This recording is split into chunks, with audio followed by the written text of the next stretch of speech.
o Meu Pai é Homem Pássaro é a nossa 11ª montagem. Montamos mais, eu acho, 2 trabalhos depois. E é a 4ª ou 5ª montagem dedicada ao público infantil. A gente monta trabalhos para adulto também. Mas os infantis têm essa característica de que eles ficam muito tempo em cartaz, né? Ele é baseado num livro de um autor inglês chamado David Almond. A gente conheceu o livro, enlouqueceu o livro, porque a gente ficou apaixonado e viu que ele era um livro possível de montar com essa quantidade de atores que a gente tem no grupo, né? Que é sempre uma dificuldade, né? Você acha um texto, mas ele tem muito pouco personagem. E a gente então montou a partir desse livro, da obra do David Almond, que é um livro escrito todo em diálogo. Então, basicamente, tudo que vocês viram em cena é basicamente salvo alguns cacos, algumas coisas que a gente inventou na hora também, e outras coisas que a gente vai trazendo. É bastante coisa. É bastante coisa, quase uma meia hora de texto, é caco, na brincadeira. E os depoimentos no começo, né, que a gente faz aqui, a gente conversa com vocês sobre as possíveis sonhos de voo e coisas que a gente celebra, porque ali são textos da gente mesmo, baseados em fatos reais. Acho que é isso, a gente abre para quem quiser perguntar. E no microfone, a gente está registrando, a gente ter esse registro também, mas por conta de que ele é um registro de prestação de conta da Lei Rouanet, a gente tem que disponibilizar essas rodas de conversa na internet e tal, tá bem? E aí eu corro e dou o microfone para vocês, para a gente perguntar. Não, só estou dando contexto para quebrar o gelo, né? Contar umas piadas. Quem falou para perguntar, tipo assim, se ele vier, eu pergunto. Vamos lá. Falei? Sandra? Eu quero que... Boa noite a todos, né? Para mim é um prazer estar aqui com todos vocês. Acho que é um momento ímpar, tanto para a nossa escola, porque é difícil reunir jovens e adultos no dia de semana, dispor tempo para participar de atos culturais tão difíceis no nosso país. Eu gostaria de pedir para você explicar o que é a Lei Rouanet. Eu gostaria de pedir para a Andréia, que é a do grupo que estuda a Lei Rouanet, porque é uma lei bem complexa.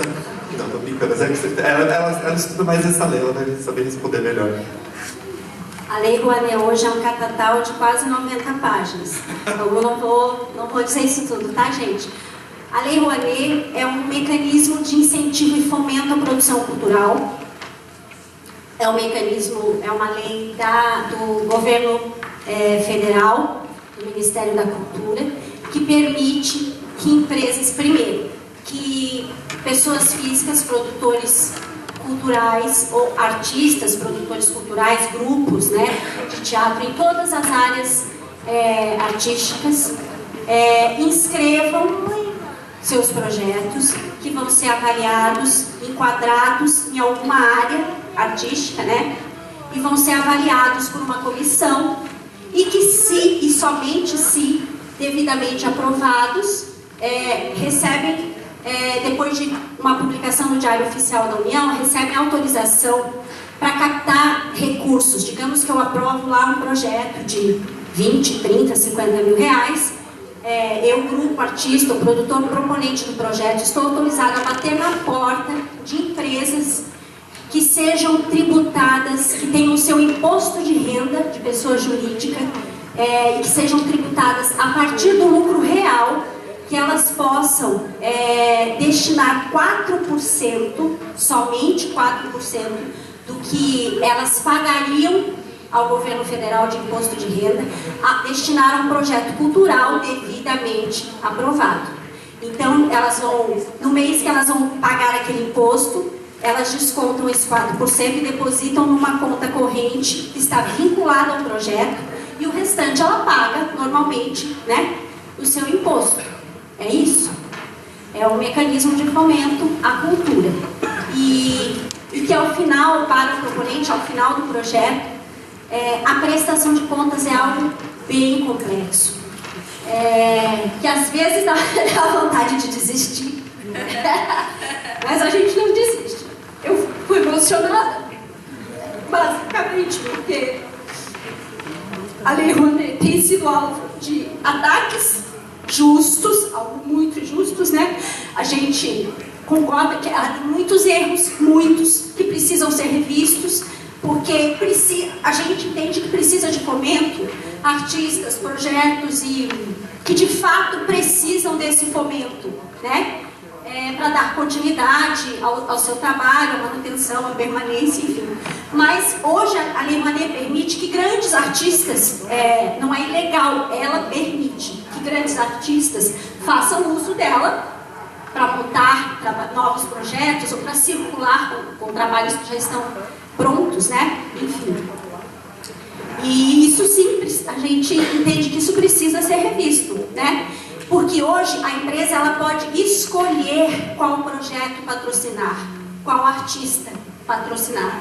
Então, é óbvio que é natural que as empresas que visam fazer uso do marketing cultural vão escolher trabalhos e projetos que têm maior visibilidade. Porque você artistas mais conhecidos, porque você vai atrelar a sua marca, a sua empresa, ao projeto, né? Mas é basicamente isso. Maravilhosa!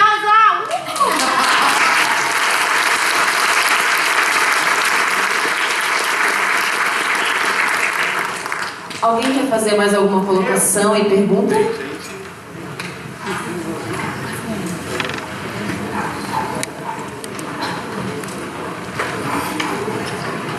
Boa noite a todos.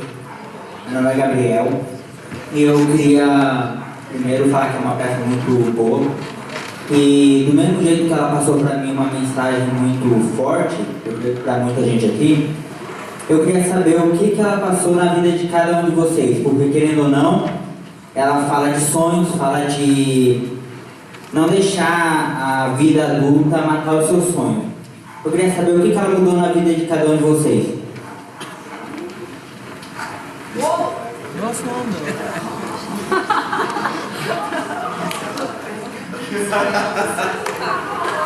Olha,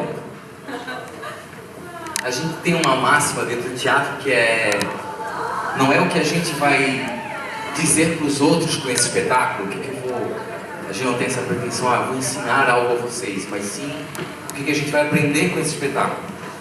Isso pode parecer uma frase de efeito, uma frase bonita, mas é muito verdade. De todos os personagens aqui, eu acho que eu sou o mais parecido com o personagem que eu fiz, sabe? Eu sou uma pessoa meio avoada, vamos dizer assim. E tenho, como todos nós, tenho os meus sonhos, né? A gente tem os nossos anseios, pulsões e vontades. E tenho que equilibrar esse tipo de coisa com a cabeça avoada que eu tenho, né? Eu sou uma pessoa que tem um ofício, eu tenho trabalho, eu tenho coisas que eu tenho que fazer. Escolhi essas coisas porque eu amo essas coisas, não é nenhum fardo. Mas eu tenho que equilibrar o meu eu com a sociedade. Eu tenho que ser eu mesmo e tenho que funcionar dentro dessa roda gigante aqui. E esse espetáculo me fez pensar bastante sobre isso, assim, o quanto eu me desligo e o quanto eu me aproximo das coisas, das pessoas, dos meus amigos, da minha família, o quanto a gente pode se alienar e se esconder num canto, é mais fácil, a gente ficar escondido, é mais seguro, ou do quanto eu tenho que alçar mais um voo de águia, não é isso?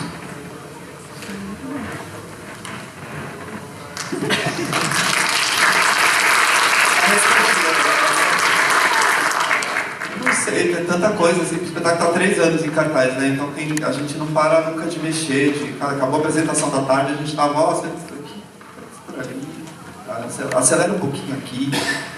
Eu acho, para mim, tem uma questão assim, de espetáculo me fez olhar um pouco mais para outros processos anteriores do trabalho da gente e perceber que muitas das coisas que a gente fazia lá, a gente continua fazendo no bom e no sentido ruim também, né? Tipo, tem coisas que a gente se repete, que a gente erra de novo, que a gente faz, a gente acerta hoje, erra amanhã.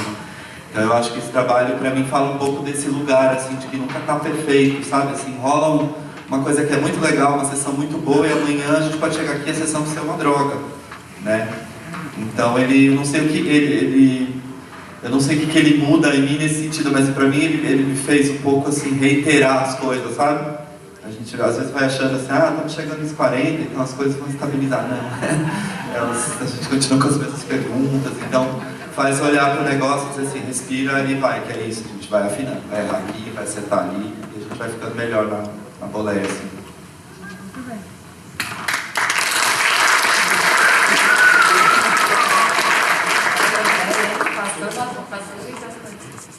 É difícil essa pergunta, porque eu acho que, assim, vocês estão assistindo a primeira vez, né? E como a gente além de estar há 3 anos apresentando, eu vou falar um pouco do processo da montagem, assim, para mim.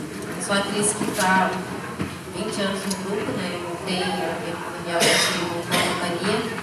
Então, assim, teria milhões de coisas para falar, mas eu acho que esse espetáculo, ele veio no momento da minha vida que eu tinha uma asa só, né? Então, foi muito difícil, porque eu estava com um problema de saúde muito sério. Eu tinha não sei se alguém conhece, mas eu estava com capsulite adesiva no ombro esquerdo, meu braço não mexia.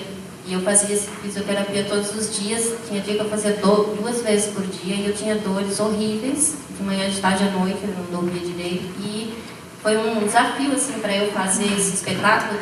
Teve muitos momentos que eu falei, não posso estar em cena, não vou conseguir, porque não era só o braço, era qualquer coisa que me mexesse mal, assim, a dor era infinitamente horrível, assim. E aí eu fui superando isso, assim, né? Até a cena, algumas coisas a gente tinha que mudar porque meu braço esquerdo não mexia, então é aquele momento que eu faço assim, hoje eu não conseguia fazer, né? Então, assim, para mim foram sucessivos avanços dentro de um processo, lógico, de 20 anos atuando, né? Mas com essa dificuldade. Então, tem essa questão de estar com uma das asinhas quebradas e não poder voar, né? Congelada, assim, eles chamam de ombro congelado. Então, para mim tem isso, assim, acho que pegando uma das questões, né, que é quase uma metáfora, né, mas de não poder voar. E aí eu consegui com os amigos, né, que foram me empurrando assim um pouquinho do ninho, e foram apostando e não deixando eu desistir. Para mim acho que foi essa parte mesmo.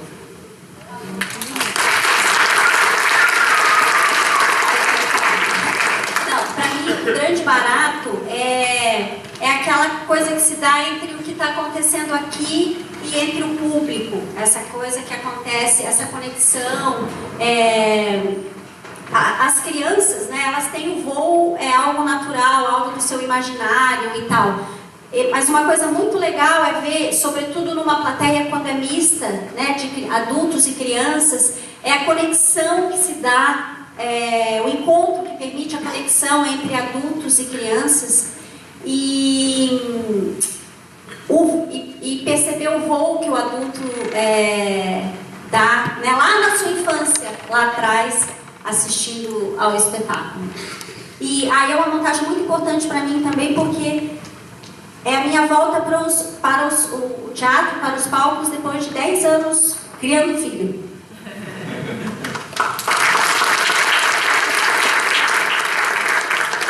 Bom, eu entrei no espetáculo, ele já estava sendo montado. Eu trabalhava com eles com música e tal, não era do grupo ainda também. E um dia eu assisti o espetáculo e falei, vamos fazer essa trilha ao vivo, eu quero fazer junto com vocês e tal. E eles toparam essa loucura. Mas para mim tem uma coisa muito legal que eu já trabalhava com música, cantando em eventos, enfim. Mas aí eu trouxe a música para um lugar que não é o bar, enquanto as pessoas estão conversando e a minha música é música de fundo, né? Então, como ainda não tinha um CD, um show na época, nada, um trabalho autoral, então eu era uma cantora até então de evento, de bar, de alguns shows também, mas de músicas de outras pessoas. Mas esse lugar do palco, em que as pessoas vão para ouvir o seu trabalho, é muito legal, né? Então a gente e também de fazer uma trilha sonora ao vivo, que não é uma coisa que eu tinha visto muitas vezes, enfim, foi desafiador. Então é uma das partes especiais do espetáculo também.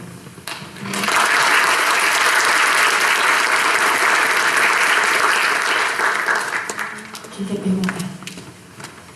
Vocês têm outra peça já em montagem, fazendo treinamento? Porque assim, ó, maravilhoso, né? Então, muito lindo de ver e a gente espera, acredito que todos, ficou fascinado e torce para que vocês não parem e continuem mais e mais e mais. A gente também gosta.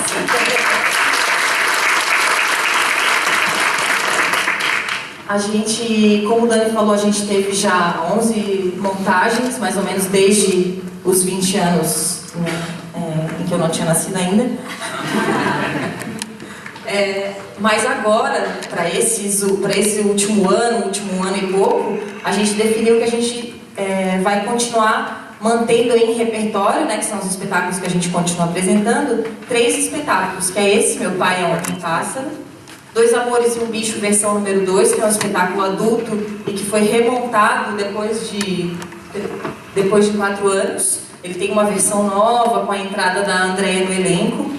E a gente tem um espetáculo também que chama Vem Ver Nosso Boi Brincar, uma homenagem ao cantador Arnoldo Cueca, que é uma homenagem à cultura popular nossa catarinense. A novo a gente não está montando nada que vai estrear, por enquanto não. Mas sempre tem ideias borbulhando.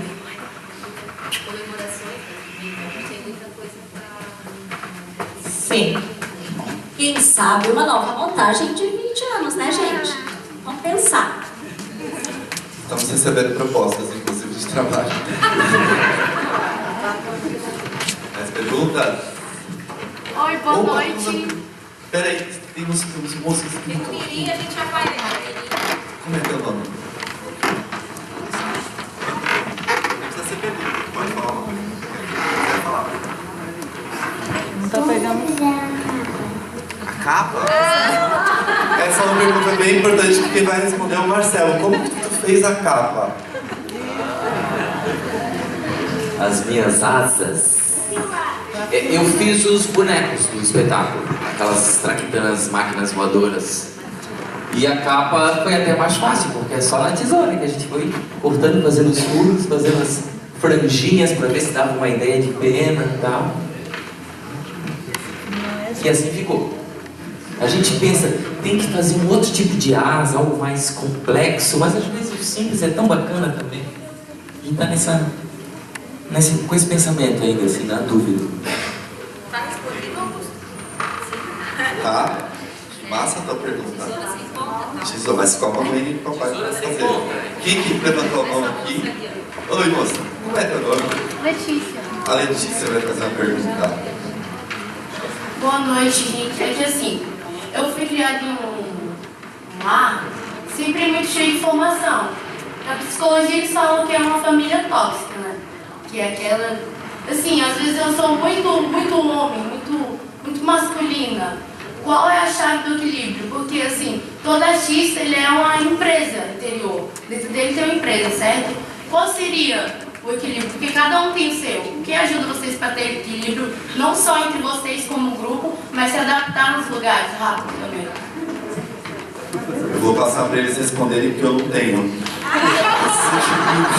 De lidar comigo e com as coisas. Eu sou só o apresentador aqui do programa, gente. Peraí, alguém aqui achou o seu equilíbrio? Só para saber. Letícia, né? Letícia, eu acho que a gente está sempre procurando isso, né? E também tem alguns momentos que a gente pensa, tá, agora não estou procurando nada, só vou, né? Eu acho que o legal é a gente ser quem a gente é, né? E aprender a conviver com isso e seguir a vida sendo leve. Uma hora que a gente acha o equilíbrio, outra hora ali a gente desequilibra e acha que tá tudo certo. Então, eu acho assim, não é fácil, né? A convivência, nenhuma convivência assim, que seja rotineira. E nós estamos já há alguns anos, lógico que tem pessoas que se afinam mais, outras menos, né? Mas a gente precisa sempre se colocar no lugar do outro, assim. quando a gente está com um conflito, a gente pensa como é que aquele outro se sente nessa situação. Então, é um caminho, assim, é um dos caminhos, né? Sempre olhar assim, ah, tá, mas ele falou isso pra mim, daí eu vou lá, respiro 10, conto até 10, essa história de contar até 10 é muito boa, viu? E já vem dos nossos ancestrais, né? 50, dependendo. Mas eu acho que é isso, assim, a gente precisa primeiro olhar para o outro e ver, assim, ah, por que ele está fazendo isso? Teve esses dias, não sei o que foi que aconteceu, que eu entendi uma coisa de uma pessoa, já convivendo com ela há muito tempo, mas porque às vezes a gente pensa assim, a pessoa age de tal maneira porque ela não gosta de mim, ou porque ela é assim, transigente, tal. Não, às vezes geralmente é a fragilidade dela que faz com que a gente, com que ela haja assim. Daí a gente tem que olhar para o outro e dizer, legal, então vou tentar ajudar ele para ver se ele, né, ou com a minha ação eu vou ajudar o outro. E acho que a gente vai fazendo isso assim, né, sem querer, às vezes, né, nem pensando assim, eu vou fazer isso e tal. Mas é quando a gente vai se polindo, sabe? Quando tem um monte de farinhas assim, mas o atrito, ou seja, a convivência, vai fazendo com que a gente vá aparando essas arestas, né? Esse é um conselho de uma pessoa que já não está perto dos 40, já passou dos 50, né? É uma pessoa mais velha do grupo. Mas também, se não quiser isso, continue, vai firme. Uhul!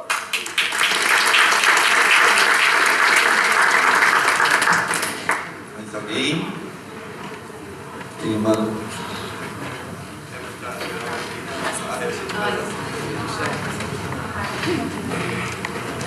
Eu amei a peça e daí eu amei mesmo. E vocês me motivaram mais ainda a continuar no teatro. E também semana que vem eu já vou apresentar uma peça.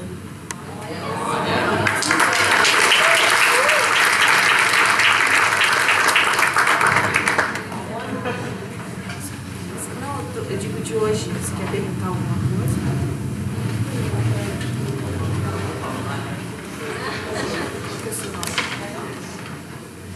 Obrigada, Arthur. É isso aí, Arthur, valeu. A gente quer ver depois a sua peça, tá bom? Mais alguém, gente, quer?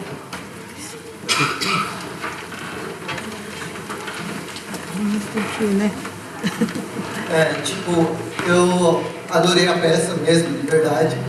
E eu gostaria de saber como é que foi o trabalho assim da criação da luz conforme com vocês, porque eu sou apaixonado por iluminação.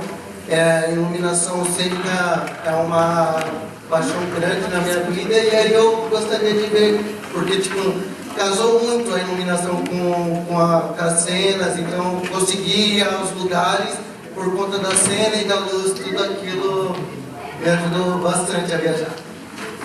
Eliel. Tá bom, Eliel, vou passar pro diretor. Que bom você... tem um nick ali, atrás de mim. Que chocado de andar.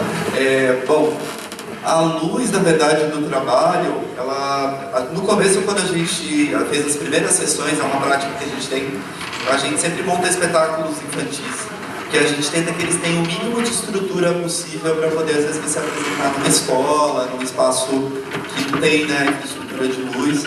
Em Santa Catarina, de uma forma geral, a gente tem poucos teatros com equipamento, né? A gente tem muito teatro em Santa Catarina, no Brasil, né? A gente tem muito teatro muito sucateado, né? Você monta uma luz assim simples, 15, 20 refletores, que eram para ser muito simples, você não consegue montar um teatro. Então, também dentro dessa simplicidade que a gente vai tentando nos trabalhos, como é que fala? Esse despojamento, assim, de poder fazer, vamos tentar ver se ele funciona sem luz. O Homem-Pássaro, nos primeiros desenhos de cenário, tinha esses 2 cordões de lâmpadas. Eu falei pra gente poder, pelo menos, tentar em algum lugar ter um pouquinho de blackout, ou às vezes poder escolher um pouco espaços um pouco mais fechados para ele ter um mínimo de luminosidade, que não seja a luz branca e tal. Porque a gente não conseguiu sempre. Até que a gente teve uma experiência num festival, que é uma experiência desastrosa, como eu falei, tem dia que tá lindo, no outro dia tá no terror. E foi uma experiência muito ruim assim, no festival, de fazer em escolas, A gente já tinha feito escolas e rolava, embora com restrições, porque é um espetáculo longo, tem uma delicadeza de você poder ver as coisas, do que as coisas pequenas se transformam. Pra gente tem uma questão, não tem como botar headset especial nos dois, porque eles correm o tempo inteiro. É um espetáculo para ter uma proximidade. Num dado momento a gente falou, acho que o espetáculo ele se dispersa muito da escola, então vamos criar a luz. Então a luz do espetáculo foi meio criada assim, na estreia ele nem tinha muito, né? Era um fundinho azul, branco, aí com o tempo, vamos botar um foco na piscina. Aí daqui um pouco o cenário ganhou um pouco mais essa cara do varal, que tinha no primeiro desenho, mas a gente não tinha as roupinhas. Também ao longo do processo, um ano depois tem coisa entrando, 10 anos depois, então a luz eu não vou saber te dizer assim, que momento que ela foi exatamente criada, se ela foi acompanhando um pouco essa simplicidade que o espetáculo tem, de demanda, né, de a gente não poder ter um rider super raw, que a gente não vai poder fazer em lugar nenhum. Esse já é uma superprodução, tá? A gente está acostumado com o espetáculo de 2 em cena, então ter 5 pessoas em cena hoje e mais um iluminador é um afastamento para você vender, porque os técnicos, os programadores têm essa restrição de orçamento. É muito difícil. Então, vocês não tem que seja só 2 pessoas, a gente entende que eles estão me dando um pouco de dinheiro para fazer uma programação anual. Então a gente falou, vamos não complicar na luz também. Então, aqui, num teatro como esse, que a gente tem um pouco mais de possibilidade, a gente dá uma caprichada para ficar maior, mas a ideia dele é a gente fazer com muito menos luz, esse mesmo efeito, essa mesma delicadeza, mas com menos luz, assim. Então a ideia acompanha, né, essa simplicidade do trabalho. Assim. Mas que bom que você gostou da primeira vez, então.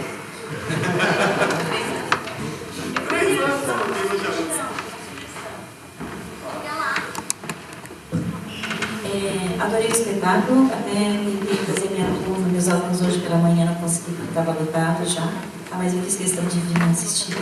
Mas a minha sugestão é para a plateia, que o patrocinador foi o Atacadão, que quando nós formos ao Atacadão, ou se possível mandar um e-mail, ou ligar, ou, sei lá, alguém conhecido, agradecer por eles terem patrocinado a peça, mostrar que foi um caminho bacana, que eles continuem apoiando a Lei Rouanet, ou até mesmo uma lei estadual ou municipal, sei lá, mas incentivar também o patrocinador, que é extremamente importante, não somente a competência deles, para que a gente possa conhecer o trabalho de vocês, mas houve o patrocinador, né? Então eu tenho que reconhecer também. Então, assim, agradecer, já que eles estão filmando, agradecer o Atacadão, a gerência sensibilizada, né? Ouçam os próximos projetos, enfim, é o caminho. Obrigada.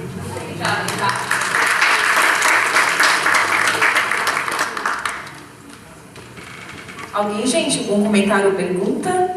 Vamos finalizar? Bom, a gente quer agradecer muito a presença de vocês, por estarem aqui e aguentarem até o finalzinho aqui conosco. Essa foi a 3ª sessão do dia, mas deu tudo certo até o final. Fomos até o final.